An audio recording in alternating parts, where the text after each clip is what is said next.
Hello friends, welcome to my channel study for you.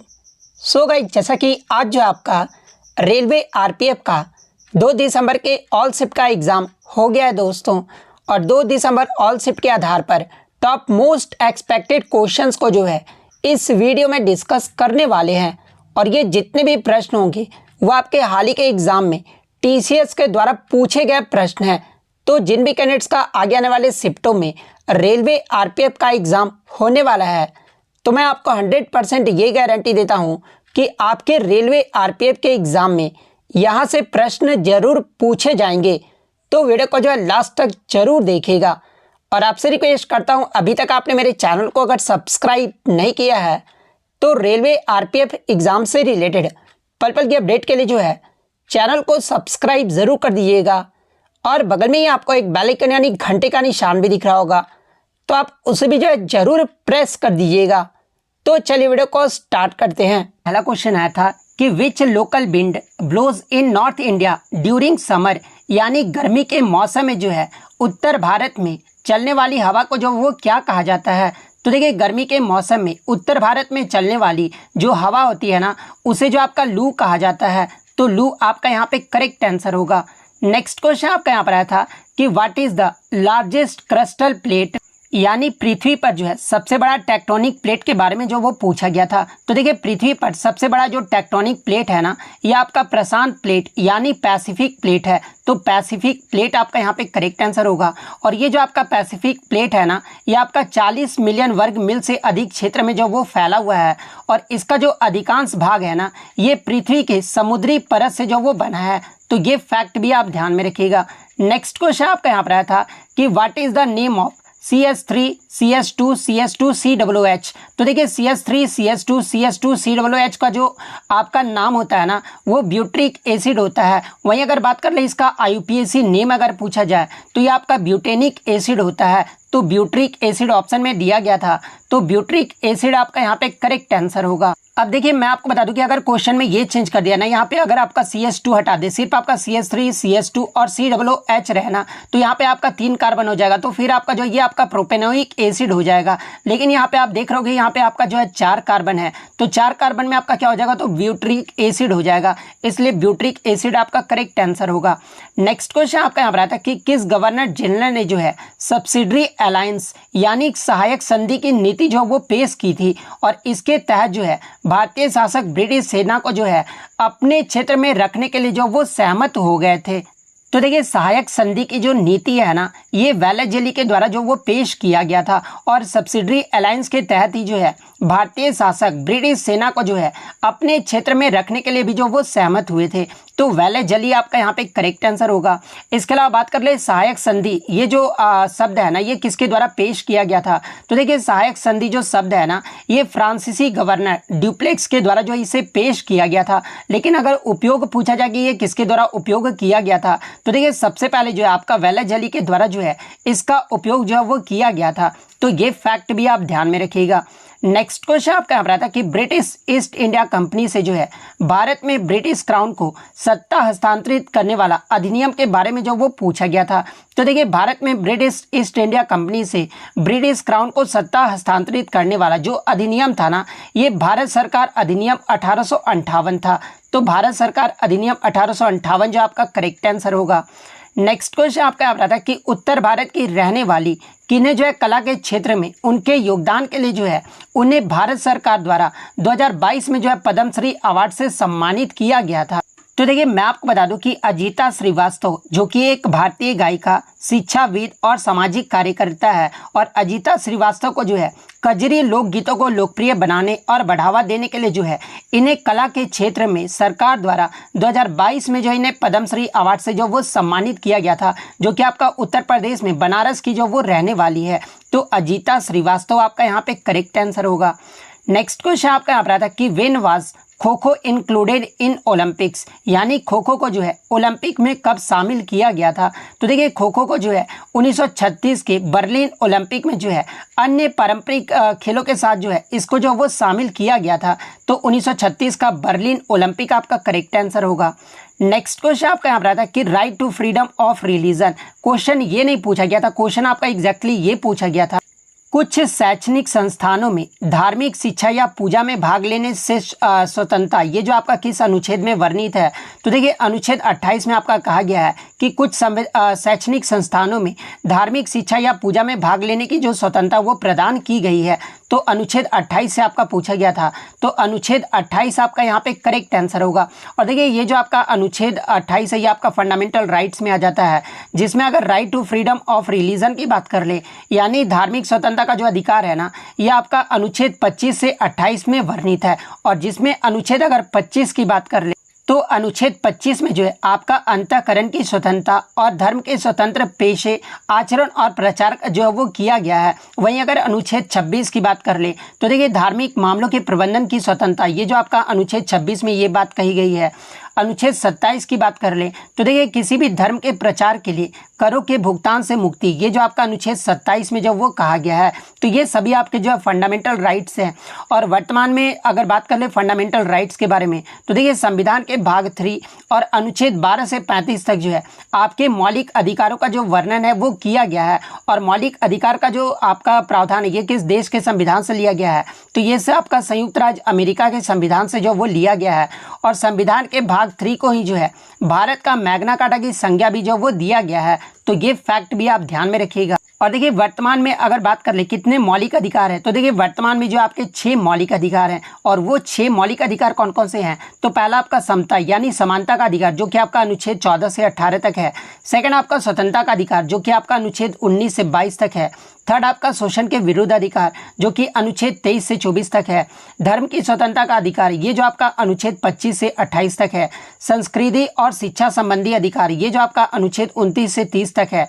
संवैधानिक उपचारों का जो अधिकार है ना ये आपका अनुच्छेद 32 में है। तो ये आपके जो है 6 वर्तमान में जो है आपके मौलिक अधिकार हैं। लेकिन मैं आपको बता दूं कि मूलतः संविधान में यानी जब हमारा संविधान बनकर तैयार हो रहा था ना उस समय जो आपके मौलिक अधिकारों की जो संख्या थी ना वो 7 था। उस समय जो संपत्ति का अधिकार था ना वो भी आपका एक मौलिक अधिकार था और इसे जो आपका अनुच्छेद 31 में जो वो रखा गया था। लेकिन मैं आपको बता दूं कि जो आपका 44वां जो संविधान संशोधन हुआ था ना जो कि आपका 1978 में हुआ था और इसे संपत्ति के अधिकार को जो है मौलिक अधिकारों की सूची से हटा दिया गया था।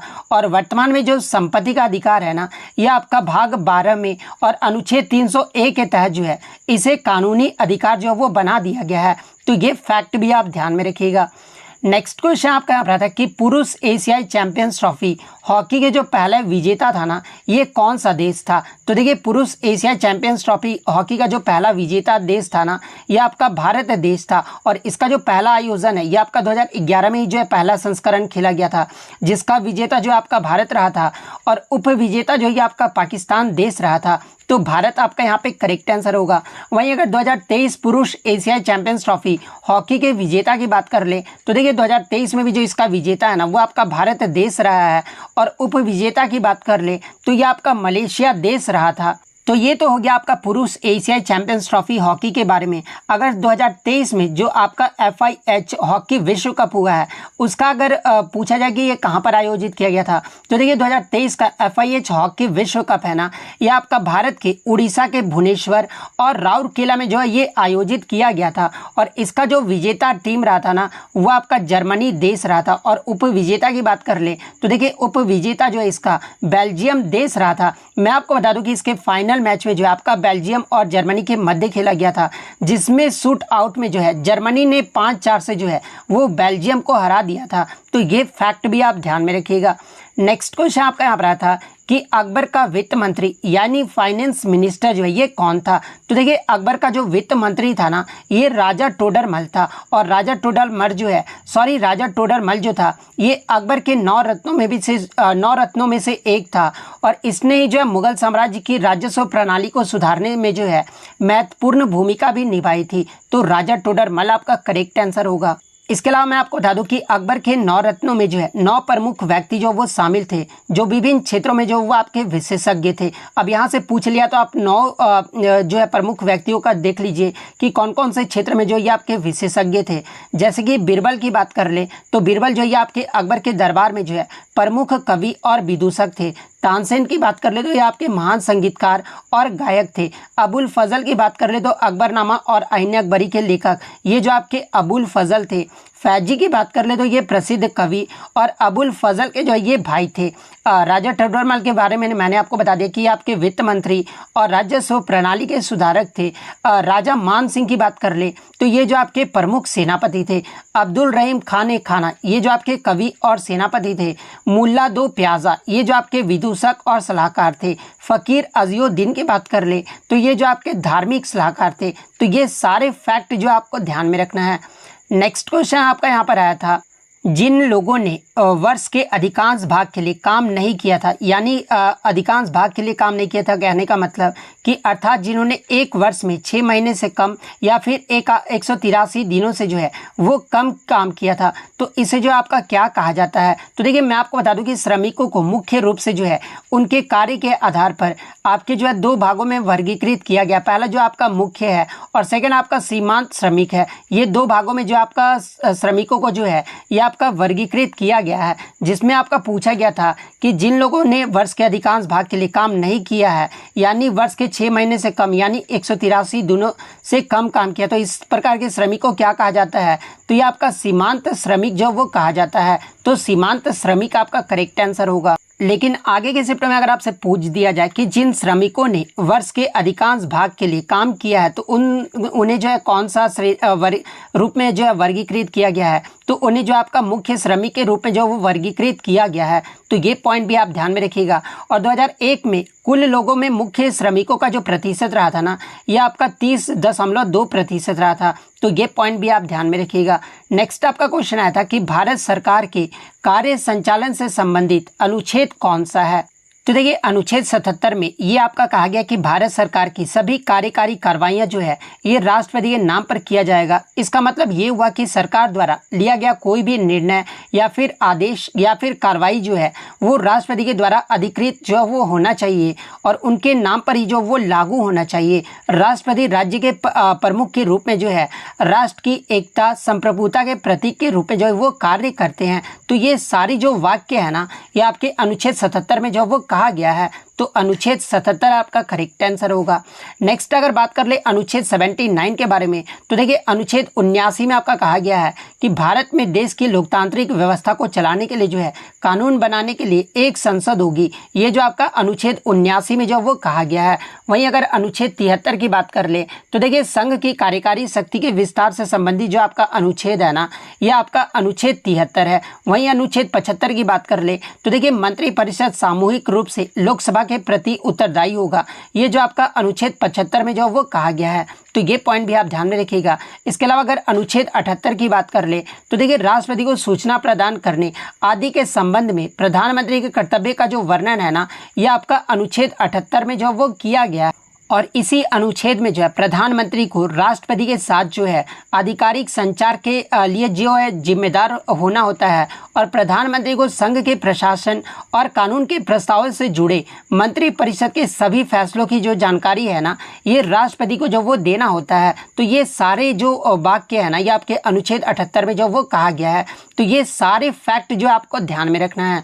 नेक्स्ट क्वेश्चन आपका यहाँ पर आया था कि आपका जो है माइटोकॉन्ड्रिया से एक प्रश्न पूछा गया था, यानी क्वेश्चन में आपका पिक्चर दे के पूछा गया था कि ये जो आपका कौन सा सेल ऑर्गेनल है। तो इस प्रकार का आपका पिक्चर जो वो दिया गया था और ये जो आपका सेल ऑर्गेनल है ना ये आपका माइटोकॉन्ड्रिया का है। और माइटोकॉन्ड्रिया को जो है ये आपका कोशिका का पावर हाउस कहा जाता है, जिसमें आपके जो वो 2 लेयर होते हैं। ये जो होता है ये आपका इनर मेम्ब्रेन होता है, ये आपका क्रिस्टिया होता है और ये जो आपका होता है ना ये आपका आउटर मेम्ब्रेन होता है। इसके अलावा ये आपका मैट्रिक्स होता है। तो यही जो आपका फिगर जो वो दिया गया था। तो माइटोकॉन्ड्रिया जो आपका यहाँ पे करेक्ट आंसर होगा। नेक्स्ट क्वेश्चन आपका आ रहा था कि निम्नांकित में से किसने जो है शिल्पाधिकारम की रचना जो वो की थी। तो देखिए शिल्पाधिकारम की बात कर ले तो ये जो आपका एक तमिल साहित्य कृति है और इसकी जो रचना है ना ये आपके इलंगो अधिगल के द्वारा जो वो किया गया था। तो इलंगो अधिगल आपका यहाँ पे करेक्ट आंसर होगा। इसके अलावा मैं आपको बता दूं कि ये जो आपका साहित्यिक कृति है ना जिसमें एक कविता है और इस कविता में जो है ये आपका कोवलन नाम के व्यक्ति और उसकी पत्नी कनगी की प्रेम कहानी के बारे में जो वो बताया गया है। तो इंग्लो अधिगल आपका करेक्ट आंसर होगा। नेक्स्ट आपका क्वेश्चन आया था कि माइक्रो फाइनेंस क्षेत्र में कार्यरत NBFC MFI के लिए जो है एक अलग श्रेणी का निर्माण किस समिति की सिफारिश के आधार पर जो वो किया गया था? तो देखिए माइक्रो फाइनेंस क्षेत्र में कार्यरत NBFC MFI के लिए जो है एक अलग श्रेणी का निर्माण जो है यह आपके मालीगाम समिति के सिफारिशों के आधार पर जो वो किया गया था। तो मालीगाम समिति आपका करेक्ट आंसर होगा। इसके अलावा एग्जाम में एक प्रश्न और यहाँ से पूछा जाता है कि जो आपका मालीगाम समिति की जो नियुक्ति है ना, ये कब किया गया था? तो देखिए भारत में माइक्रो फाइनेंस क्षेत्र की समीक्षा करने और इसके वृद्धि और विकास की सिफारिशें प्रदान करने के लिए जो है 2010 में RBI यानी भारतीय रिजर्व बैंक के द्वारा जो है मालीगाम समिति की नियुक्ति जो वो किया गया था। तो ये फैक्ट भी आप ध्यान में रखिएगा। नेक्स्ट आपका यहाँ पर आता है कि नुआखाई जो त्यौहार है ना, ये किस राज्य में मनाया जाता है? तो देखिए ये जो आपका नुआखाई जो त्यौहार है ना, ये उड़ीसा राज्य में मनाया जाता है। तो उड़ीसा आपका यहाँ पे करेक्ट आंसर होगा। नेक्स्ट क्वेश्चन आपका यहाँ पर आता है कि भारतीय रेलवे का जो है कुल लंबाई पूछा गया था। तो देखिए भारतीय रेलवे की जो कुल लंबाई है ना, यह आपका लगभग 68,000 है। तो 68,000 आपका यहाँ पे करेक्ट आंसर होगा। इसके अलावा मैं आपको बता दूं कि यह जो आपका भारत है ना, ये दुनिया का सबसे बड़ा रेलवे नेटवर्क में से एक है। तो ये पॉइंट भी आप ध्यान में रखिए। इसके अलावा एग्जाम में पूछा जाता है कि भारत में पहली जो रेलवे है ये कब चली थी? तो ये आपका 1853 में चला था। और किसके शासन काल में चला था? तो ये आपका डलहौजी के शासन काल में चला था। और कहाँ से कहाँ तक चला था? तो ये आपका मुंबई और ठाणे के मध्य जो वो चला था। और कितने किलोमीटर चला था, ये जो आप कमेंट करके जरूर बताइएगा। नेक्स्ट क्वेश्चन आपका यहाँ पर आता है कि जो आपका नृत्यग्राम जो डांस एकेडमी है ना, ये कहाँ पर स्थित है? तो देखिए ये जो आपका नृत्यगारम जो डांस एकेडमी है ना, ये भारत का पहला आधुनिक गुरुकुल भी जो इसे कहा जाता है। और ये जो आपका कर्नाटक में स्थित है। तो कर्नाटक आपका यहाँ पे करेक्ट आंसर होगा। और इस एकेडमी की जो स्थापना है ना, ये 1990 में प्रसिद्ध ओडिसी नर्तक प्रोतिमा गौरी के द्वारा जो इसे स्थापित किया गया था।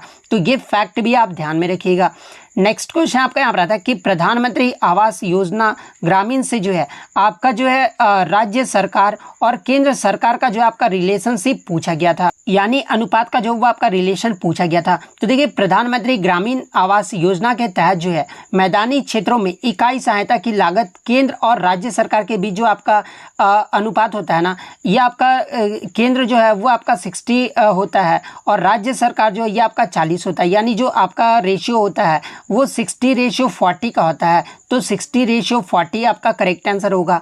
लेकिन वही पूर्वोत्तर राज्यों में जो ये आपका बदल जाता है अनुपात। पूर्वोत्तर राज्य जैसे कि हिमाचल प्रदेश, उत्तराखंड, जम्मू कश्मीर के लिए जो आपका अनुपात जो साझा किया जाएगा ना, वो 90:10 का जो वो किया जाएगा। तो अगर पूर्वोत्तर राज्य में पूछा गया था तो 90:10 फिर आपका जो वो करेक्ट आंसर हो जाएगा। नेक्स्ट आपका यहाँ पर आता है कि 2002 में किस संगीतकार को जो है सबसे कम उम्र में पद्म भूषण पुरस्कार मिला था? तो देखिए 2002 में जो है ये जाकिर हुसैन को जो है सबसे कम उम्र में पद्म भूषण पुरस्कार से जो वो सम्मानित किया गया था। तो जाकिर हुसैन आपका करेक्ट आंसर होगा। इसके अलावा मैं आपको बता दूं कि जाकिर हुसैन को जो है कला के क्षेत्र में 1988 में जो है इन्हें पद्मश्री पुरस्कार से भी जो वो सम्मानित किया गया था। तो ये फैक्ट भी आप ध्यान में रखिएगा। नेक्स्ट आपका यहाँ पर आता है कि पंचवर्षीय योजना का जो है मूल्य लक्ष्य पूछा गया था। तो देखिए पंचवर्षीय योजना का जो मूल्य लक्ष्य था ना, वो आपका विकास, आधुनिकीकरण, आत्मनिर्भरता और समता था। तो ये वाला ऑप्शन आपका करेक्ट आंसर होगा। नेक्स्ट आपका यहाँ पर आता है कि भारत की सबसे छोटी रामसर साइट कौन सी है? तो देखिए भारत की जो सबसे छोटी रामसर साइट है ना, ये रेणुका वेटलैंड है। तो रेणुका वेटलैंड आपका करेक्ट आंसर होगा। और ये जो आपका रेणुका वेटलैंड है ये किस राज्य में स्थित है? तो ये आपका हिमाचल प्रदेश में स्थित है। और इसे 2012 में जो है आपका रामसर स्थल में जो वो घोषित किया गया था। तो ये फैक्ट भी आप ध्यान में रखिएगा।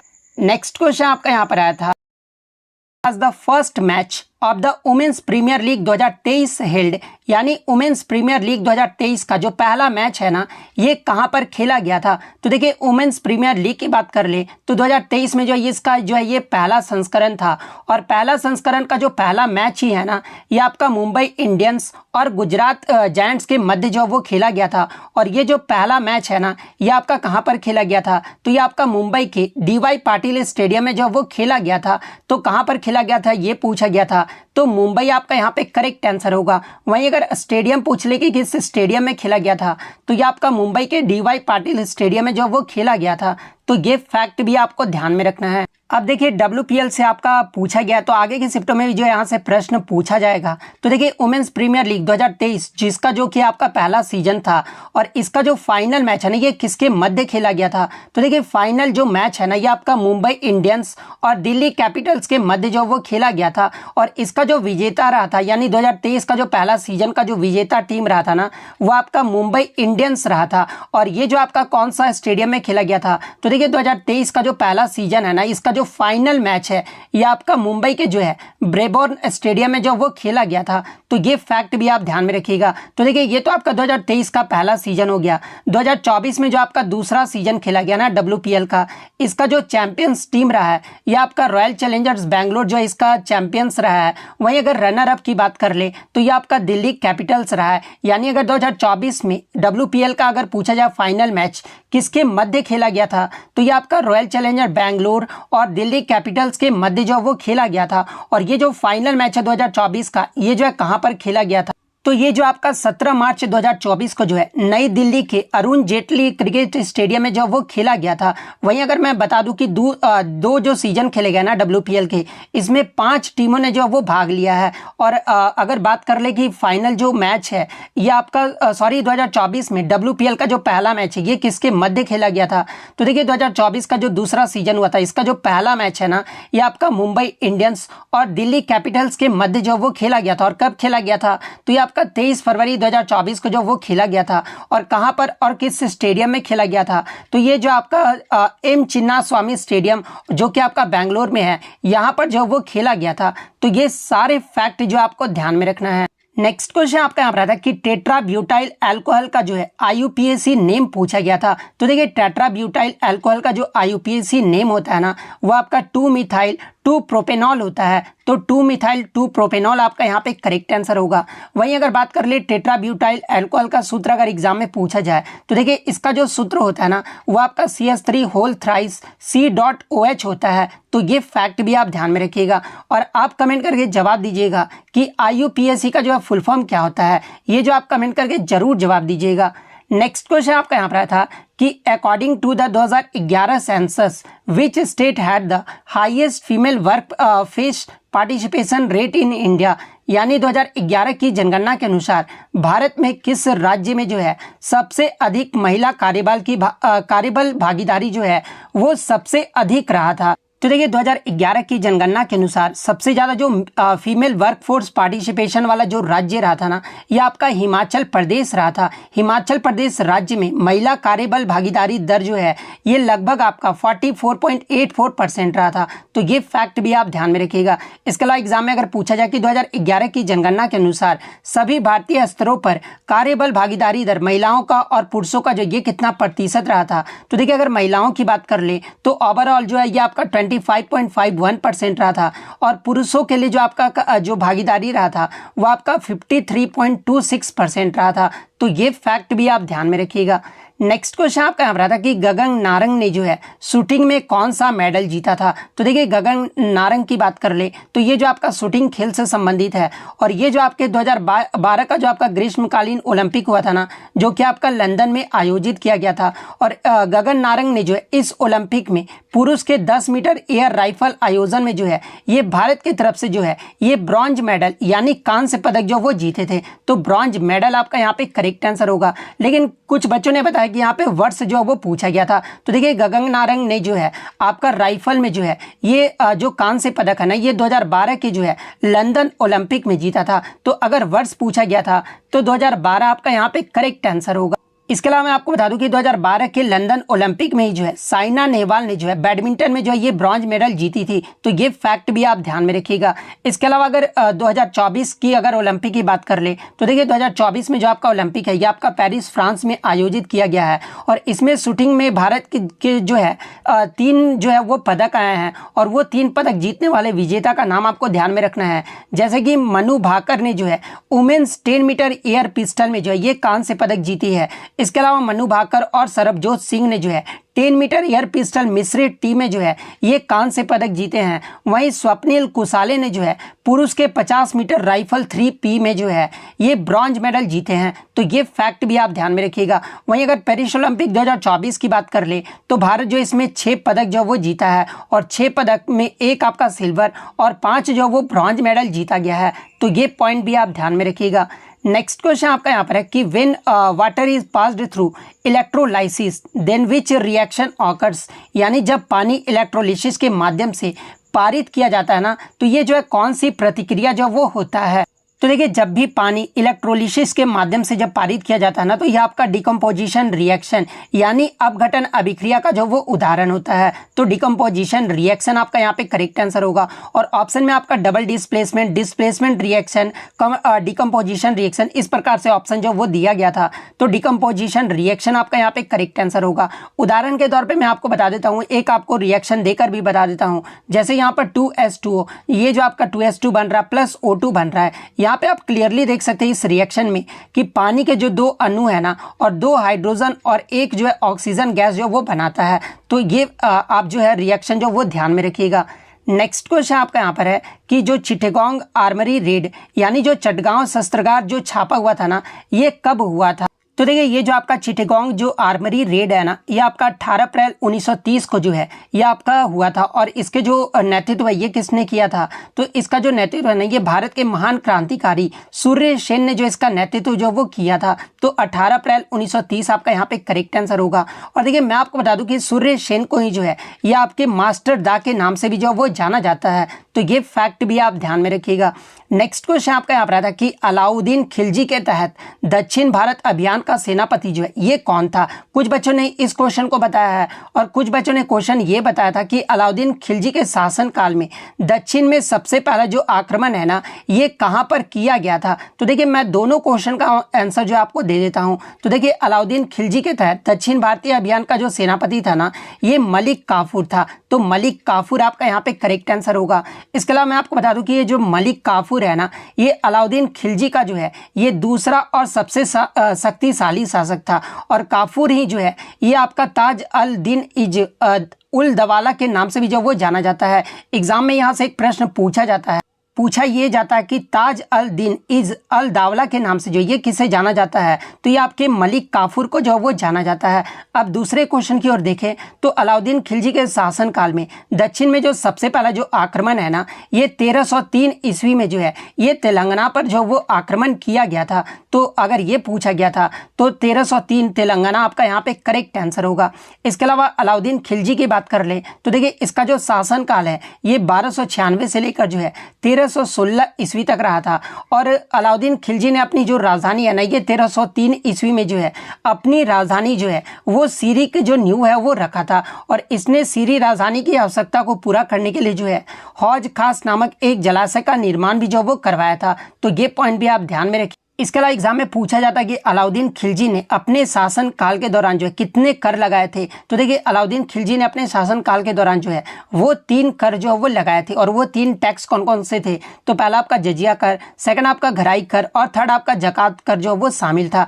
इसके अलावा दक्षिण भारत में सैन्य अभियान शुरू करने वाला भी जो शासक था ये अलाउद्दीन खिलजी ही जो है वो शुरू किया था।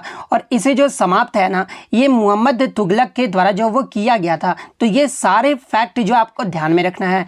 नेक्स्ट क्वेश्चन आपका यहाँ पर आया था कि भारतीय संविधान के किस अनुच्छेद में ये कहा गया है कि राज्य की कार्यपालिका शक्ति का जो इस्तेमाल है ना वो इस तरह से किया जाना चाहिए कि इससे केंद्र सरकार की कार्यपालिका शक्ति पर कोई असर ना पड़े और इसके अलावा केंद्र सरकार को जरूरत पड़ने पर जो है किसी राज्य सरकार को निर्देश देने का जो वो अधिकार प्राप्त हो। तो देखिए भारतीय संविधान के अनुच्छेद 257 में जो है कुछ मामलों में राज्यों पर संघ के नियंत्रण के बारे में जो वो बताया गया है। और जिसमें आपका बताया गया कि राज्य कार्यपालिका शक्ति का इस्तेमाल इस तरह से किया जाएगा कि इसमें केंद्र सरकार की कार्यपालिका शक्ति पर जो है कोई भी असर ना पड़े और इसके अलावा केंद्र सरकार को जरूरत पड़ने पर किसी राज्य सरकार का निर्देश देने का जो है वो अधिकार प्राप्त हो। तो अनुच्छेद 257 आपका करेक्ट आंसर होगा। नेक्स्ट क्वेश्चन आपका यहाँ पर आया था कि which Manipuri classical dancer opened the Govind ji Nartanalaya dance school for women in Imphal, यानी किस मणिपुरी शास्त्रीय नृत्यांगना ने जो है इम्फाल में महिलाओं के लिए गोविंद जी नर्तनालय नृत्य विश्वविद्यालय जो वो खोले थे। तो देखिए यहाँ पर जब भी आपको क्वेश्चन मणिपुरी शास्त्रीय नृत्य से आ जाना तो देखिए आपको देख लेना है कि मणिपुरी शास्त्रीय नृत्य से जो है कौन कौन कलाकार जो वो संबंधित है। तो ऑप्शन में आपका गुरु विपिन सिंह दिया गया था। तो देखिए गुरु विपिन सिंह मणिपुरी नृत्य का जो है इन्हें जनक माना जाता है और इन्होंने ही जो है आपके इम्फाल में महिलाओं के लिए गोविंद जी नर्तनालय नृत्य विश्वविद्यालय जो वो खोले थे। तो गुरु विपिन सिंह आपका यहाँ पे करेक्ट आंसर होगा। इसके अलावा मैं आपको बता दूं कि गुरु विपिन सिंह ही जो है 1972 में कलकत्ता में जो है मणिपुरी नर्तनालय नृत्य विश्वविद्यालय भी जो वो बनाए थे। तो ये फैक्ट भी आप ध्यान में रखिएगा। नेक्स्ट क्वेश्चन आपका यहाँ पर आया था कि ईस्टर्ली जेट स्ट्रीम ब्लोज इन विच लैटिट्यूड, यानी पूर्वी जो जेट धारा है ना ये किस अक्षांश में जो वो बहता है। तो देखिए पूर्वी जो जेट धाराएं है ना ये 8 डिग्री से 35 डिग्री उत्तरी अक्षांश के बीच जो वो बहता है। तो 8 डिग्री से 35 डिग्री में जो भी आपका ऑप्शन में दिया गया होगा वो आपका यहाँ पे करेक्ट आंसर होगा। और ये जो जेट धाराएं होते हैं ना ये आपके भारत में दक्षिण पश्चिम मानसून से जो वो जुड़ी हुई होती है। तो ये फैक्ट भी आप ध्यान में रखिएगा। नेक्स्ट आपका यहाँ पर आता है कि इन विच रीजन डज लू फ्लो, यानी लू जो है ये किस क्षेत्र में बहता है। तो देखिए लू की बात कर ले तो ये जो आपका पश्चिम से आने वाली एक तेज धूल भरी गर्म और शुष्क हवा होती है और ये जो आपका लू है ना ये मई और जून के महीने में सबसे ज़्यादा चलता है। और ये कहाँ पर चलता है सबसे ज़्यादा, तो ये आपका राजस्थान राज्य में चलता है। और ये जो आपका लू है ना ये आपका उत्तर भारत और पाकिस्तान के पश्चिमी भारत गंगा के जो है मैदानी क्षेत्र में जो वो चलता है। तो ऑप्शन में अगर आपका नॉर्थ वेस्ट दिया गया होगा तो नॉर्थ वेस्ट जो आपका यहाँ पे करेक्ट आंसर होगा। नेक्स्ट क्वेश्चन आपका यहाँ पर था कि 2020 में लता मंगेशकर पुरस्कार से किसे सम्मानित किया गया था। किसी ने बताया 2022 का पूछा गया था, किसी ने बताया 2023 का पूछा गया था। तो देखिए मैं सारा आपको बता देता हूँ कि 2020 में जो लता मंगेशकर पुरस्कार है ना ये आपके संगीत निर्देशक आनंद मिलिंद को जो वो सम्मानित किया गया था। तो 2020 का अगर पूछा गया था तो आनंद मिलिंद आपका यहाँ पे करेक्ट आंसर होगा। 2021 का अगर पूछ ले तो देखिए 2021 में आपके लता मंगेशकर पुरस्कार से जो है ये कुमार सानू को जो वो सम्मानित किया गया है। वहीं अगर बात कर ले लता मंगेशकर दीनानाथ पुरस्कार से अगर पूछा जाए तो देखिए 2022 में लता मंगेशकर दीनानाथ पुरस्कार पाने वाले जो है पहले जो व्यक्ति है ना ये आपके प्रधानमंत्री नरेंद्र मोदी हैं। तो 2022 का अगर पूछा जाए तो नरेंद्र मोदी आपका यहाँ पे करेक्ट आंसर होगा। 2023 का अगर पूछा जाए तो ये आपका आशा भोसले को जो वो सम्मानित किया गया है। 2024 में जो है अमिताभ बच्चन को जो है इसे सम्मानित किया गया है। तो ये फैक्ट भी आप ध्यान में रखिएगा। नेक्स्ट आपका यहाँ पर आता है कि डीपीएसपी यानी भारतीय संविधान के राज्य नीति के निर्देशक सिद्धांत से जो है आपका स्टेटमेंट बेस्ड जो वो प्रश्न पूछा गया था, जिसमें पूछा गया था कि डीपीएसपी जो है आपको जो है वो सही कथन जो वो बताना था डीपीएसपी के बारे में। तो एक ऑप्शन आपका दिया गया था कि डीपीएसपी जो है ना ये आपका नॉन जस्टिसेबल है यानी गैर न्याय संगत है। तो ये जो ऑप्शन था ना वो आपका डीपीएसपी के बारे में जो वो सही दिया गया है, क्योंकि जो आपका डीपीएसपी होता है ना ये आपका गैर न्याय संगत होता है। तो जिस भी ऑप्शन में आपका नॉन जस्टिसेबल दिया गया होगा तो ये वाला ऑप्शन जो आपका यहाँ पे करेक्ट आंसर होगा। इसके अलावा मैं आपको बता दूं कि ये जो आपका गैर न्याय संगत के बारे में किस अनुच्छेद में बताया गया है। तो देखिए अनुच्छेद 37 के अनुसार डीपीएसपी में निहित प्रावधान किसी भी अदालत द्वारा लागू नहीं किया जा सकेंगे। फिर भी ये सिद्धांत जो है देश के शासन में मौलिक है और कानून बनाने में इन सिद्धांतों को जो लागू करना ये जो आपका राज्य का कर्तव्य होगा। ये जो आपका अनुच्छेद 37 में जो वो कहा गया है। तो अगर अनुच्छेद पूछा गया था तो अनुच्छेद 37 आपका करेक्ट आंसर होगा। इसके अलावा डीपीएसपी का जो उल्लेख है ये आपका संविधान के भाग 4 और अनुच्छेद 36 से 51 तक जो वो शामिल है। तो ये फैक्ट भी आप ध्यान में रखिएगा। और डीपीएसपी का जो प्रावधान है ना ये आपके आयरलैंड देश के संविधान से लिया गया है। तो ये पॉइंट भी आप ध्यान में रखिएगा।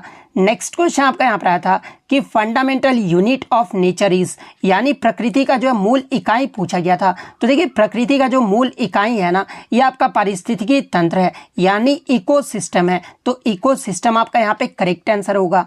नेक्स्ट आपका यहाँ पर आया था कि which of the following associated with the ताना भगत मूवमेंट, यानी निम्नलिखित में से जो है कौन ताना भगत आंदोलन से जो वो जुड़े हुए हैं। तो देखिए अगर ताना भगत आंदोलन की बात कर ले तो ये जो आपका ताना भगत आंदोलन है ना, ये आपका अप्रैल 1914 में शुरू हुआ था और 1919 में जो है ये आपका खत्म हो गया था। और ये जो आंदोलन है ना, ये आपका बिहार में शुरू हुआ था और इस आंदोलन का जो मकसद था ना, वो उराव जनजाति को सामाजिक आर्थिक भेदभाव से जो वो मुक्त करना था। तो आई थिंक आपका जो है जनजाति के बारे में ही पूछा गया था कि निम्नलिखित में से कौन सी जनजाति जो है ताना भगत आंदोलन से जुड़ा हुआ है। तो देखिए ये जो आपका जनजाति का नाम है ना, वो आपका उराव जनजाति है। तो अगर जनजाति पूछा गया था तो उराव जनजाति आपका यहाँ पे करेक्ट आंसर होगा। वहीं अगर बात कर ले ताना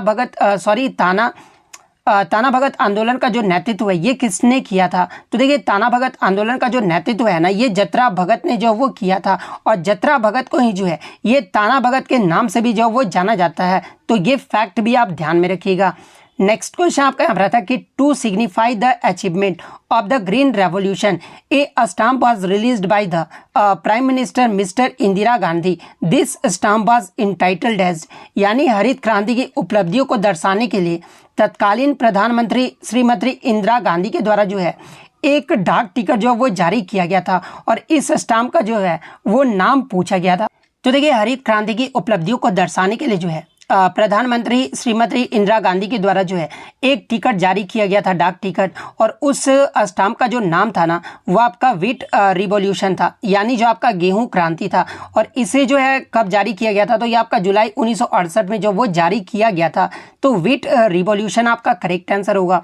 इसके अलावा अगर ग्रीन रेवोल्यूशन यानी हरित क्रांति की बात कर ले तो देखिए हरित क्रांति शब्द का जो पहली बार प्रयोग है ना, ये विलियम गॉड के द्वारा जो आपका इसका प्रयोग जो वो किया गया था। और सबसे पहले जो हरित क्रांति की शुरुआत है ना विश्व में, ये आपका मैक्सिको देश से जो इसकी शुरुआत जो वो किया गया था। और भारत में हरित क्रांति की जो शुरुआत है ना, ये आपका 1965-67 में जो वो किया गया था। तो ये फैक्ट भी आप ध्यान में रखिएगा। इसके अलावा बात कर ले विश्व में आपके हरित क्रांति के जनक के रूप में जो ये किसे जाना जाता है, तो ये आपके नॉर्मन बोरलॉग को जो है वो जाना जाता है। और भारत में हरित क्रांति के जनक के रूप में जो है ये आपके MS स्वामीनाथन को जो वो जाना जाता है। और सबसे ज़्यादा जो हरित क्रांति पे फोकस किया गया था, किस फसल पर फोकस किया गया था, तो ये आपका गेहूं और चावल पे जो है वो सबसे ज़्यादा जो वो फोकस किया गया था। तो ये फैक्ट भी आप ध्यान में रखिएगा। नेक्स्ट क्वेश्चन आपका यहाँ पर जॉन्डिस का जो है सिम्टम्स पूछा गया था, यानी पीलिया के जो है लक्षण पूछे गए थे। तो देखिए पीलिया के कुछ लक्षण ये हैं कि त्वचा और आंखों का जो है वो पीला हो जाता है। पीलिया जब आपको हो जाएगा ना, तो ये आपका त्वचा और आंखों का जो है वो पीलापन जो है वो देखने को मिलता है। उसके बाद आपको बुखार लगता है, भूख भी नहीं लगता है और जीभ मचलना और कभी कभी जो उल्टी भी इसमें होता है पीलिया रोग में। इसके अलावा पीलिया में आपका सिर में भी जो वो दर्द होता है। इसके अलावा पेशाब जो है वो पीला आता है। पेट के ऊपरी दाहिने हिस्से में जो है ये आपका लगातार जो वो दर्द होते रहता है। तो ये सभी जो आपके पीलिया के जो वो लक्षण है। तो ऑप्शन में आपका एक दिया गया था कि त्वचा और आंखों का जो वो पीला होना होता है। तो ये वाला ऑप्शन जो दिया गया था ना, ये जो आपका यहाँ पे करेक्ट आंसर होगा। नेक्स्ट क्वेश्चन आपका यहाँ पर आया था कि what is the relation between money and interest rate, यानी मुद्रा आपूर्ति और ब्याज दरों में जो है ये किस प्रकार का जो वो संबंध होता है। तो देखिए मुद्रा आपूर्ति और ब्याज दरों में जो है ये आपका विपरीत संबंध यानी इनवर्स रिलेशनशिप होता है। तो ऑप्शन में आपका इनडायरेक्ट दिया गया था, तो इनडायरेक्ट आपका यहाँ पे करेक्ट आंसर होगा। मैं आपको बता दूं कि जो आपका मुद्रा आपूर्ति और ब्याज दरों में जो है आपका इनवर्स रिलेशनशिप यानी एक उल्टा रिश्ता होता है। यदि किसी देश की अर्थव्यवस्था में धन की आपूर्ति अधिक है तो ब्याज दर में जो वो कमी जो है हो जाएगा, और यदि मुद्रा आपूर्ति कम है तो इसकी जो दरें है ना वो अधिक हो जाएगा। तो ये फैक्ट भी आप ध्यान में रखिएगा।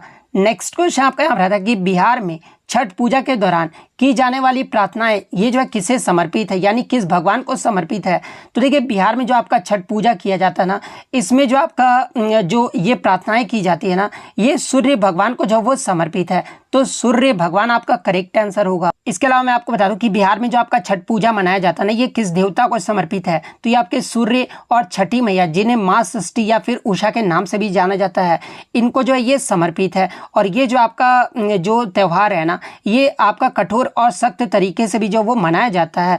इसके अलावा मैं आपको बता दूं कि जो आपके सूर्य भगवान की दो पत्नियां थी ना, जिनका नाम उषा और प्रत्युषा था, ये जो आपके दो पत्नियां थी और ये जो है सूर्य देवता की ऊर्जा जो है वो माना जाता है। और आप देखे होंगे कि जो आपका छठ पूजा होता है ना, उसमें आपका एक तो शाम को अर्घ्य दिया जाता है और एक आपका जो है सुबह का अर्घ्य जो है वो दिया जाता है। तो देखिए जो आपका शाम का जो अर्घ्य दिया जाता है ना, या जो अंतिम किरण होता है ना, वो प्रत्यूषा को जो वो पहली भेंट जो है वो दिया जाता है। यानी सूर्यदेव की जो पत्नी है ना प्रत्यूषा को, इनको जो है पहली भेंट जो वो दिया जाता है।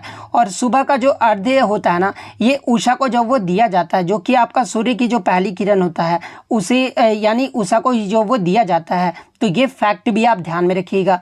नेक्स्ट को अगर बात कर ले अन्य महत्वपूर्ण त्यौहार और उनके राज्य के बारे में, जैसे कि दशहरा, उगादी, दक्कन महोत्सव और ब्रह्मोत्सवम, ये सभी जो त्यौहार है ना, ये आपके आंध्र प्रदेश राज्य में मनाए जाते हैं।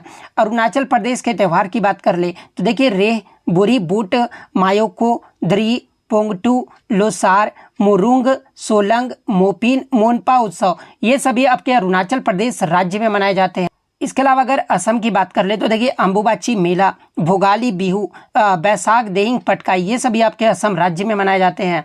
छठ पूजा और बिहुला, ये जो आपके बिहार राज्य में मुख्य रूप से मनाए जाते हैं। छत्तीसगढ़ में जो आपका माघी पूर्णिमा और बस्तर दशहरा जो है ये आपका छत्तीसगढ़ में मनाया जाता है। गोवा की बात कर ले तो सनबर्न फेस्टिवल और लादेन, इसके अलावा मंडो, ये सभी जो आपके गोवा राज्य में मनाए जाते हैं। गुजरात में आपका नवरात्रि, जन्माष्टमी, कच्छ उत्सव और उत्तरायण, ये सभी आपके गुजरात में मनाए जाते हैं। हिमाचल प्रदेश की बात कर ले तो देखिए राख दुमनी, गोची महोत्सव, ये आपके हिमाचल प्रदेश के हैं। हरियाणा में आपका बैसाखी मनाया जाता है। जम्मू कश्मीर में हर नौमी, छरी, बहु मेला और दोसमोचो, ये आपके जम्मू कश्मीर में मनाए जाते हैं। झारखंड में आपका करम उत्सव, होली, रोहिणी, तुसु, ये सभी त्यौहार जो आपके झारखंड में मनाए जाते हैं। मैसूर दशहरा और उगादी जो है ये आपका कर्नाटक राज्य में मनाया जाता है। केरल में आपके ओनम और विशु जो वो मनाया जाता है। इसके अलावा आप सभी राज्यों का जो है उत्सव और त्यौहार जो वो देख लीजिएगा, और इसका PDF जो है मैं आपको टेलीग्राम पर भी जो वो अपलोड कर दूंगा, और टेलीग्राम का जो लिंक आपको डिस्क्रिप्शन में मिल जाएगा। नेक्स्ट क्वेश्चन आपका यहाँ पर आया था कि टांका और कुंडा वर्ष जो टांका और कुंड जो वर्षा जल संचयन प्रणाली है ना, जो कि एक ऐसी संरचना है जिसका उपयोग जो है आमतौर पर निम्नलिखित में से किस राज्य में किया जाता है। तो देखिए टांका और कुंड वर्षा जल संचयन प्रणाली का एक संरचना है, और इसका जो उपयोग है ना आमतौर पर ये आपका राजस्थान राज्य में किया जाता है। तो राजस्थान आपका यहाँ पे करेक्ट आंसर होगा। इसके अलावा मैं आपको बता दूं कि तमिलनाडु भारत का पहला राज्य है जिसने पूरे राज्य में जो है सभी घरों की छत पर वर्षा जल संचयन संरचना को जो है वो अनिवार्य कर दिया है। तो ये फैक्ट भी आप ध्यान में रखिएगा। नेक्स्ट क्वेश्चन आपका यहाँ पर आया था कि एक जो आपका मन्ना डे से जो वो प्रश्न पूछा गया था, एग्जैक्टली मुझे प्रश्न नहीं मिल पाया, लेकिन मैं आपको बता दूं कि मन्ना डे जो है ना ये आपके एक प्रसिद्ध भारतीय पार्श्व गायिका यानी इंडियन प्लेबैक सिंगर हैं, और एक जो आपके संगीत निर्देशक और संगीतकार भी थे। तो ये पॉइंट आप ध्यान में रखिएगा मन्ना डे के बारे में। इसके अलावा अगर इनके पुरस्कार की बात कर ले तो इन्हें 1971 में जो है भारत सरकार के द्वारा पद्मश्री अवार्ड से सम्मानित किया गया था, और इन्हें 1972 में जो है मेरा नाम जोकर के लिए सर्वश्रेष्ठ पार्श्व गायिका का जो है फिल्म फेयर पुरस्कार से भी जो वो सम्मानित किया गया था। इसके अलावा मन्ना डे को जो है 1985 में जो है आपके लता मंगेशकर अवार्ड से भी जो वो सम्मानित किया गया था, जो कि आपका मध्य प्रदेश सरकार के द्वारा जो ये आपका दिया जाता है लता मंगेशकर पुरस्कार। तो इन्हें 1985 में जो वो सम्मानित किया गया था। तो ये फैक्ट भी आप ध्यान में रखिएगा। नेक्स्ट क्वेश्चन आपका यहाँ रहा था कि राजा महेंद्र प्रताप सिंह स्टेट यूनिवर्सिटी ये जो है कहाँ पर है। तो देखिए राजा महेंद्र प्रताप सिंह स्टेट यूनिवर्सिटी की बात कर ले तो ये जो आपका उत्तर प्रदेश के अलीगढ़ में है, जो कि आपका एक सार्वजनिक विश्वविद्यालय है। तो अलीगढ़ आपका यहाँ पे करेक्ट आंसर होगा। नेक्स्ट अगर बात की लता मंगेशकर को 2001 में जो है कौन सा पुरस्कार जो वो दिया गया था। तो देखिए लता मंगेशकर को जो है 2001 में भारत रत्न अवार्ड से जो वो सम्मानित किया गया था। तो भारत रत्न अवार्ड आपका करेक्ट आंसर होगा। इसके अलावा मैं आपको बता दूं कि लता मंगेशकर जी को जो है 1969 में जो है इन्हें पद्म भूषण पुरस्कार से सम्मानित किया गया था। 1989 में जो इन्हें दादा साहब फाल्के पुरस्कार से सम्मानित किया गया था, और 1999 में जो है इन्हें पद्म विभूषण से जो वो सम्मानित किया गया था। इसके अलावा लता मंगेशकर का जन्म ये जो है कहाँ पर हुआ था, तो ये आपका मध्य प्रदेश में हुआ था, और इन्हें जो है लता मंगेशकर जी को जो है ये आपका द नाइटिंगेल ऑफ बॉलीवुड के नाम से भी जो वो जाना जाता है। तो ये फैक्ट भी आप ध्यान में रखिएगा। इसके अलावा मैं आपको बता दूं कि 2001 में ही जो है आपके दो व्यक्तियों को जो है भारत रत्न से सम्मानित किया गया था।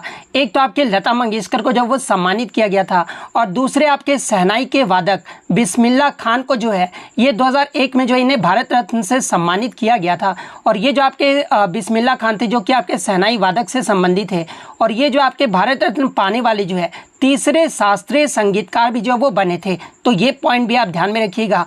अगर पहले शास्त्रीय संगीतकार की बात कर ले जिन्हें भारत रत्न से सम्मानित किया गया था तो ये आपके एम.एस. सुब्बालक्ष्मी थी और दूसरे अगर बात कर ले तो ये आपके पंडित रविशंकर थे। और कला के क्षेत्र में अगर बात कर ले तो देखिए कला के क्षेत्र में यानी शास्त्रीय संगीत के क्षेत्र में एम.एस. सुब्बालक्ष्मी को जो है ये भारत रत्न से कब सम्मानित किया गया था तो इन्हें 1998 में जो है भारत रत्न से जो वो सम्मानित किया गया था। और ये जो है कला के क्षेत्र में भारत रत्न प्राप्त करने वाली जो है पहली संगीतकार भी जो वो बनी थी। और ये जो आपका तमिलनाडु की जो है एक कर्नाटक शास्त्रीय गायिका थी और इन्हें जो है यानी एम.एस. सुब्बालक्ष्मी को जो है ये गीतों की रानी भी जो वो कहा जाता है। वहीं अगर बात कर ले कला के क्षेत्र में आपका दूसरा जो भारत रत्न पुरस्कार है ये पंडित रविशंकर को दिया गया था। और पंडित रविशंकर को भारत रत्न पुरस्कार से कब सम्मानित किया गया था तो इन्हें 1999 में जो है भारत रत्न से जो वो सम्मानित किया गया था। और ये जो आपके हिंदुस्तानी शास्त्रीय संगीतकार थे और ये जो आपके किस राज्य से संबंधित है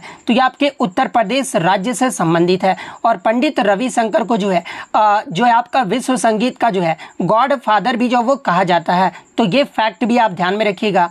इसके अलावा कला के क्षेत्र में जो है पंडित भीमसेन जोशी को जो है 2008-9 में कभी कभी ऑप्शन में आपका 2008 दिया रहता है या फिर कभी कभी 2009 भी दिया रहता है तो इन्हें 2008-9 में जो है भारत रत्न से जो वो सम्मानित किया गया था। और ये जो आपके पंडित भीमसेन जोशी है ना ये कर्नाटक के हिंदुस्तानी शास्त्रीय गायक थे। तो ये फैक्ट भी आप ध्यान में रखिएगा। नेक्स्ट क्वेश्चन आपका यहाँ पर आता है कि महेंद्र वर्मन प्रथम ये जो आपके किस राजवंश से संबंधित है तो देखिए महेंद्र वर्मन प्रथम की बात कर ले तो ये आपके सिंह विष्णु के पुत्र या फिर उत्तराधिकारी थे। और ये जो आपके पल्लव राजवंश के जो वो शासक थे तो पल्लव राजवंश आपका यहाँ पे करेक्ट आंसर होगा।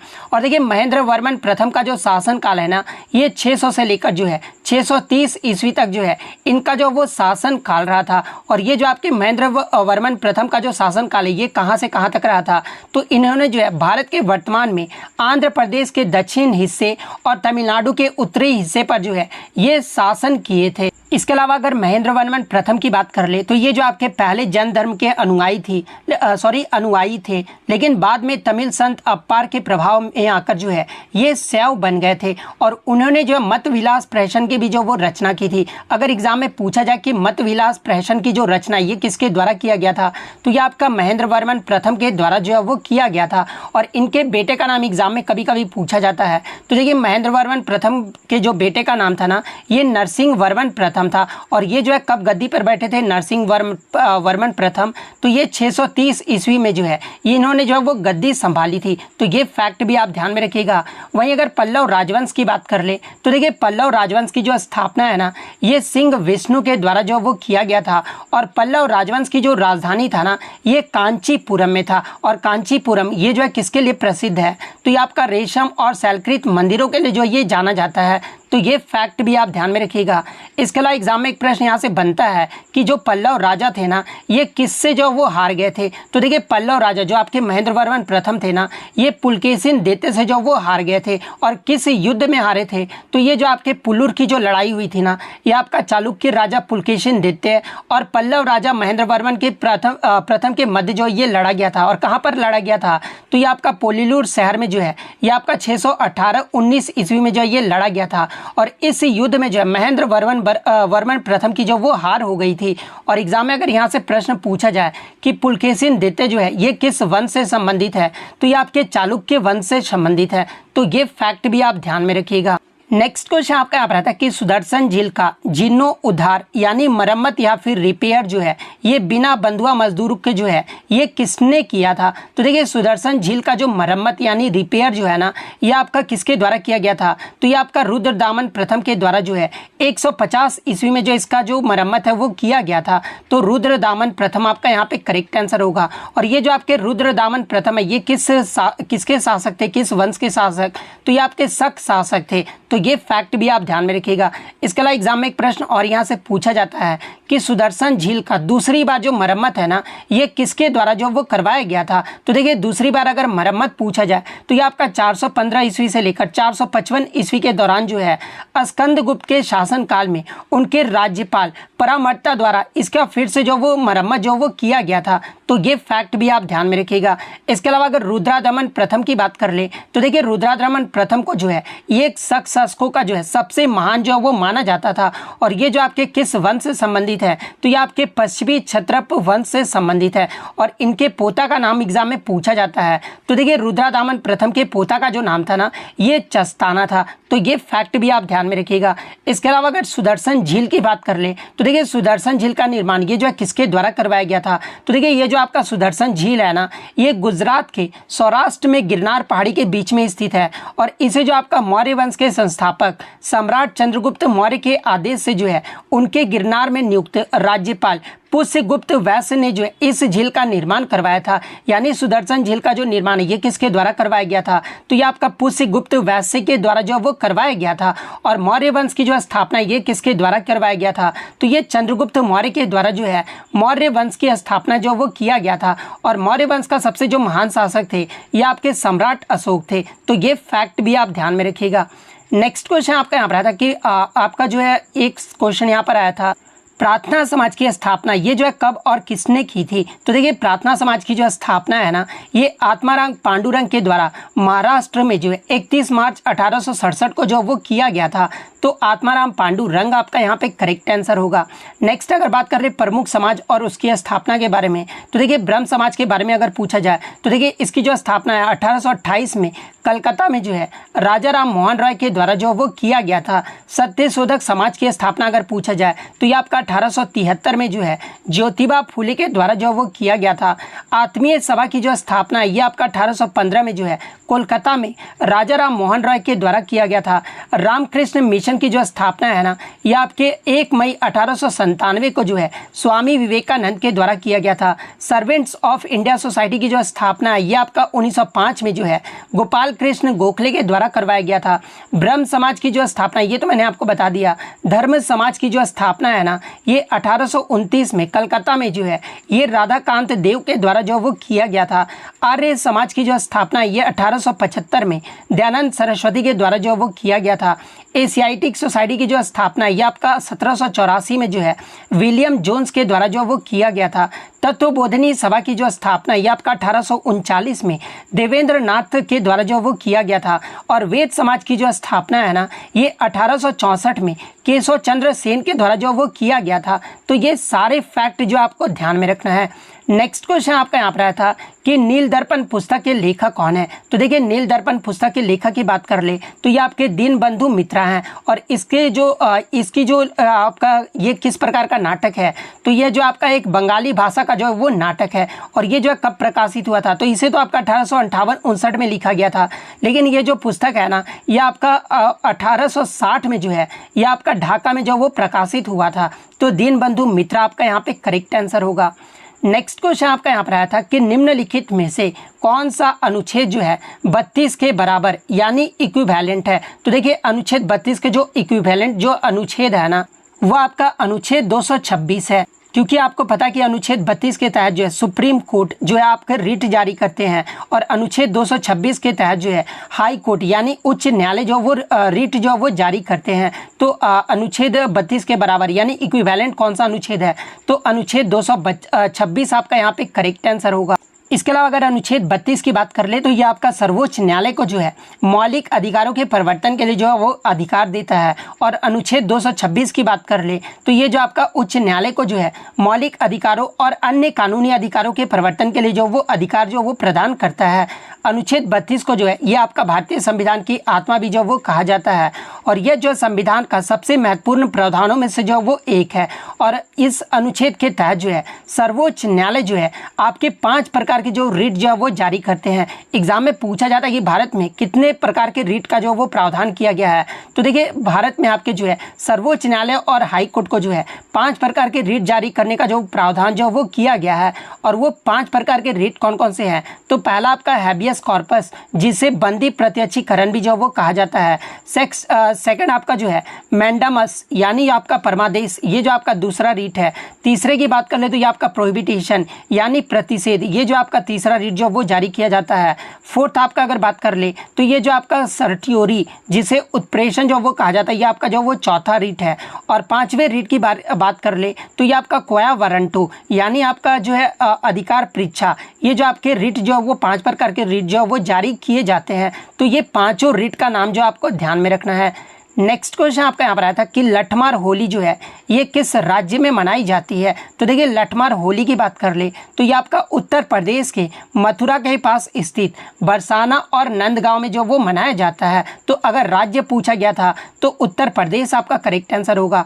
इसके अलावा अगर राज्य नहीं पूछा गया होगा, सिर्फ नॉर्मल ऐसे पूछा गया होगा तो बरसाना ऑप्शन में दिया गया था, तो बरसाना आपका करेक्ट आंसर होगा। इसके अलावा मैं आपको बता दूं कि ये जो आपका लठमार होली है ना, ये राधा कृष्ण के प्रेम का जो वो प्रतीक माना जाता है। तो ये फैक्ट भी आप ध्यान में रखिएगा। नेक्स्ट क्वेश्चन आपका यहाँ पर आया था, ये तो मैंने आपको बता दिया है। भारत का सबसे पुराना और पहला गोल्फ क्लब कौन सा है? तो देखिए भारत का जो सबसे पुराना और गोल्फ क्लब है ना, ये आपका रॉयल कलकत्ता गोल्फ क्लब है। और इसकी जो स्थापना है ना, ये आपका 1829 में जो वो किया गया था। और ये जो आपका भारत का जो है सबसे पुराना गोल्फ क्लब जो वो बना था। तो रॉयल कोलकाता गोल्फ क्लब आपका यहाँ पे करेक्ट आंसर होगा। नेक्स्ट शिफ्ट में अगर आपसे पूछा जाए कि भारत में पहला क्रिकेट क्लब ये जो है कहाँ पर है, कौन सा था और कहाँ पर स्थापित किया गया था? तो देखिए भारत में जो पहला क्रिकेट क्लब था ना, ये आपका 1792 ईस्वी में जो है कलकत्ता क्रिकेट क्लब के रूप में जो वो स्थापित किया गया था। तो ये फैक्ट भी आप ध्यान में रखिएगा। और भारत का जो पहला फुटबॉल क्लब है ना, ये आपका कलकत्ता FC है। और इसकी जो स्थापना है ना, ये 1872 में जो वो किया गया था। तो ये फैक्ट भी आप ध्यान में रखिएगा। नेक्स्ट क्वेश्चन आपका यहाँ पर आता है कि बिहार किसान सभा ये जो है कब बनी थी? तो देखिए बिहार किसान सभा की जो गठन है ना, यानी स्थापना जो है ये आपका 1929 में हुआ था। और इसकी स्थापना जो है किसके द्वारा किया गया था? तो ये आपका स्वामी सहजानंद सरस्वती के द्वारा जो वो किया गया था। तो 1929 आपका यहाँ पे करेक्ट आंसर होगा।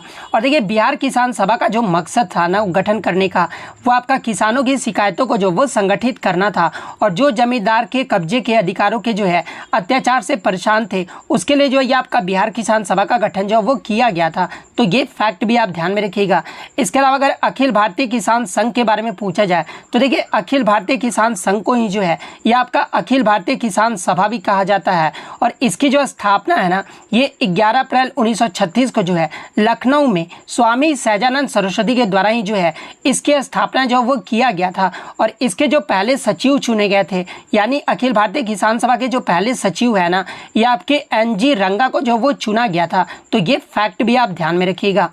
नेक्स्ट क्वेश्चन आपका यहाँ पर था कि पंडित विश्व मोहन भट्ट को जो है किस एल्बम के लिए ग्रैमी पुरस्कार जो वो दिया गया था? तो देखिए पंडित विश्व मोहन भट्ट की बात कर ले तो ये जो आपका मोहन वीणा से जो वो संबंधित, अगर इनके वादक के बारे में पूछा जाए तो ये आपके मोहन वीणा से जो वो संबंधित है। और इन्हें जो है किस कैटेगरी में दिया गया था? तो ये आपके सर्वश्रेष्ठ विश्व संगीत एल्बम में जो वो दिया गया था।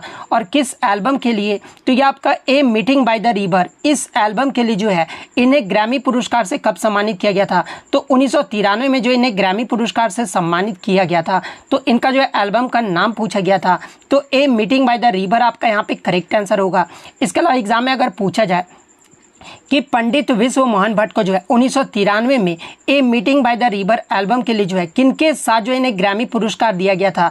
तो ये राय कुडर के साथ जो है इन्हें ग्रैमी पुरस्कार से सम्मानित किया गया था। तो ये फैक्ट भी आप ध्यान में रखिएगा। इसके अलावा अगर पंडित विश्व मोहन भट्ट की बात कर ले तो इन्हें जो आपका संगीत नाटक अकादमी पुरस्कार से 1998 में सम्मानित किया गया था। 2002 में जो इन्हें पद्मश्री पुरस्कार से सम्मानित किया गया था। और 2017 में जो इन्हें पद्म भूषण से सम्मानित किया गया था। तो ये फैक्ट भी आप ध्यान में रखिएगा। नेक्स्ट क्वेश्चन आपका यहाँ पर आया था कि president office which not correct, यानी प्रेसिडेंट ऑफिस से जो है कौन सा स्टेटमेंट जो आपका गलत दिया गया है? तो देखिए इसका जो पहला ऑप्शन था ना कि can not the member of the any of the both houses, यानी प्रेसिडेंट जो आपके होते हैं ना, या आपके किसी भी आपके हाउस जो आपका पार्लियामेंट का हाउस होता है ना, उसके जो वो मेंबर नहीं होते हैं। तो ये तो स्टेटमेंट आपका प्रेसिडेंट ऑफिस के बारे में आपका सही दिया गया है। Can not live in official residence, तो ये भी आपका स्टेटमेंट जो वो आपका प्रेसिडेंट ऑफिस के बारे में सही दिया गया है। तीसरे की बात कर ले तो salaries and allowance may be diminished in his term, तो ये भी स्टेटमेंट जो वो आपका सही जो वो दिया गया, क्योंकि यहाँ पे विच नॉट करेक्ट, यानी कौन सा स्टेटमेंट जो है आपका गलत दिया गया वो पूछा गया था। तो देखिए चौथा जो स्टेटमेंट आपका दिया गया था ना कि राष्ट्रपति को जो है राष्ट्रपति आवास में रहने के लिए किराया जो वो देना पड़ेगा, तो ये जो स्टेटमेंट था ना वो प्रेसिडेंट ऑफिस के बारे में ये जो आपका गलत दिया गया, क्योंकि राष्ट्रपति को जो है राष्ट्रपति आवास में रहने के लिए जो है कोई भी किराया जो वो नहीं देना पड़ता है। तो ये स्टेटमेंट चौथा जो स्टेटमेंट था ना वो आपका यहाँ पे सही होगा।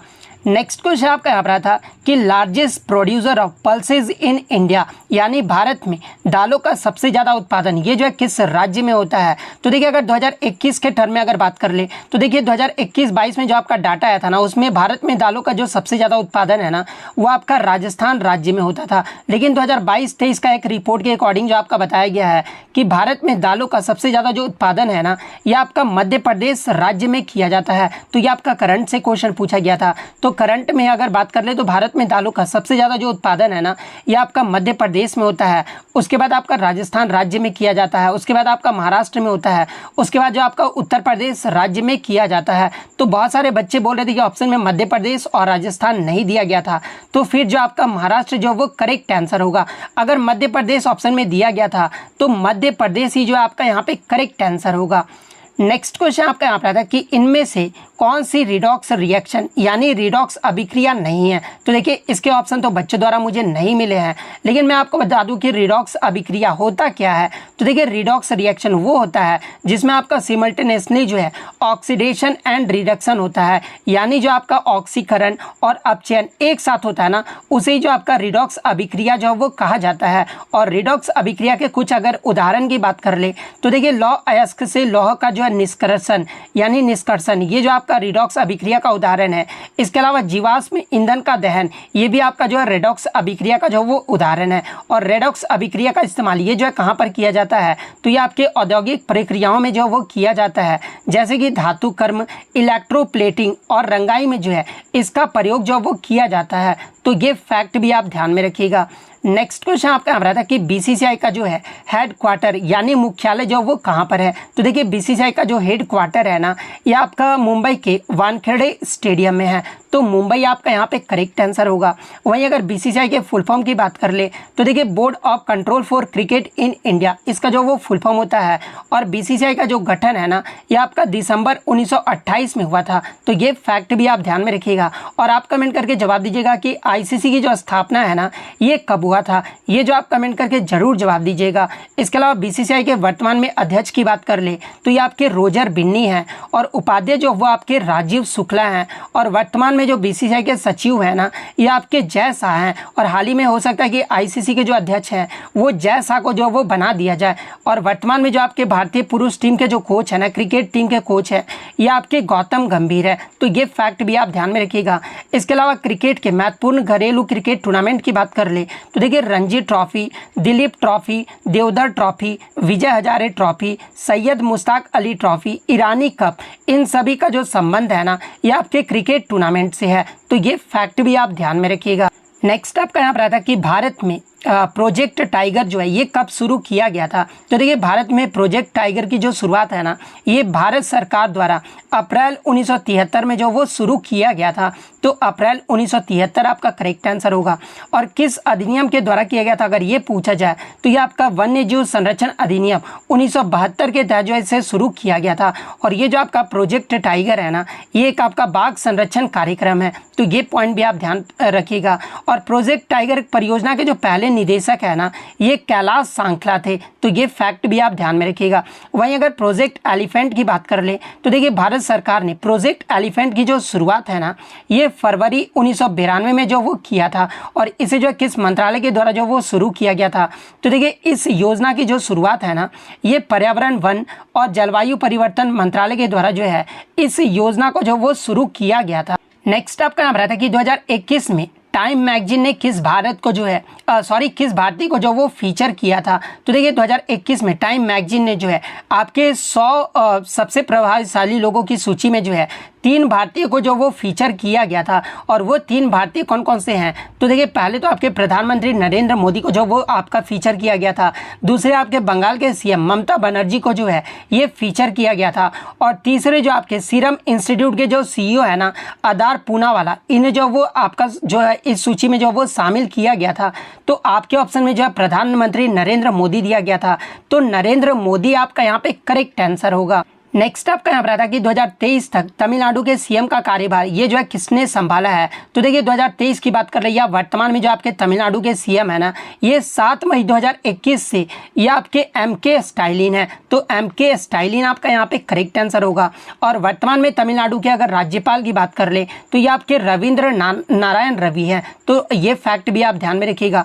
और देखिए मैं आपको बता दूं कि आप वर्तमान वाला राज्यपाल बिल्कुल भी मत देख कर जाइएगा। जो आपके 28 जुलाई में जो 9 राज्य के जो नए राज्यपाल नियुक्त किए गए ना उसे राज्यपाल को आप मत पढ़ के जाइएगा, क्योंकि मैं आपको बता दूं कि जो आपके करंट के जो क्वेश्चन आ रहे हैं ना वो आपके जुलाई से पहले आ रहे हैं। तो ये पॉइंट भी आप ध्यान में रखिएगा। नेक्स्ट क्वेश्चन आपका यहाँ पर आता है कि population density of agriculture area is called, यानी किसी कृषि क्षेत्र में जनसंख्या घनत्व को जो वो क्या कहा जाता है? तो देखिए किसी भी कृषि क्षेत्र के जनसंख्या घनत्व को जो है ये फिजियोलॉजिकल डेंसिटी या फिर रियल पॉपुलेशन डेंसिटी यानी आपका शारीरिक घनत्व या वास्तविक जनसंख्या घनत्व जो वो कहा जाता है। तो इन दोनों में से जो भी ऑप्शन में दिया गया था वो आपका यहाँ पे करेक्ट आंसर होगा। नेक्स्ट आपका यहाँ पर आता है कि आपका जो है minister of electronics and information technology इसके मंत्री कौन है? तो देखिए भारत में आपके इलेक्ट्रॉनिक और सूचना प्रौद्योगिकी जो मंत्री है ना ये अश्विनी वैष्णव है। तो अश्विनी वैष्णव आपका यहाँ पे करेक्ट आंसर होगा। लेकिन कुछ बच्चों ने बताया कि आपका जो है current union minister of science and technology जो वो पूछा गया था, यानी वर्तमान में केंद्रीय विज्ञान एवं प्रौद्योगिकी मंत्री जो है ये कौन है? तो देखिए वर्तमान में जो आपके केंद्रीय विज्ञान एवं प्रौद्योगिकी की जो मंत्री है ना ये डॉक्टर जितेंद्र सिंह है। तो अगर ये प्रश्न पूछा गया था तो डॉक्टर जितेंद्र सिंह आपका यहाँ पे करेक्ट आंसर होगा। नेक्स्ट आपका क्वेश्चन आया था कि who is the self regulatory body of micro finance, यानी माइक्रो फाइनेंस का जो है स्वनियामक निकाय कौन सा है? तो देखिए माइक्रो फाइनेंस इंस्टीट्यूशन नेटवर्क का जो है ये आपका स्वनियामक जो निकाय है ना ये आपका SRO है, यानी इसका जो फुल फॉर्म होता है वो आपका सेल्फ रेगुलेटरी ऑर्गेनाइजेशन होता है। तो SRO आपका यहाँ पे करेक्ट आंसर होगा। इसके अलावा मैं आपको बता दूं कि SRO ये जो है इसकी मान्यता जो वो कब दिया गया था? तो देखिए 7 धन को जो है 2015 में भारतीय रिजर्व बैंक के द्वारा जो है SRO के रूप में जो इसे मान्यता दिया गया था। तो ये फैक्ट भी आप ध्यान में रखिएगा, एग्जाम में पूछा जाएगा कि भारतीय रिजर्व बैंक के द्वारा जो है SRO के रूप में इसे मान्यता कब दिया गया था? तो ये आपका 2015 में जो वो दिया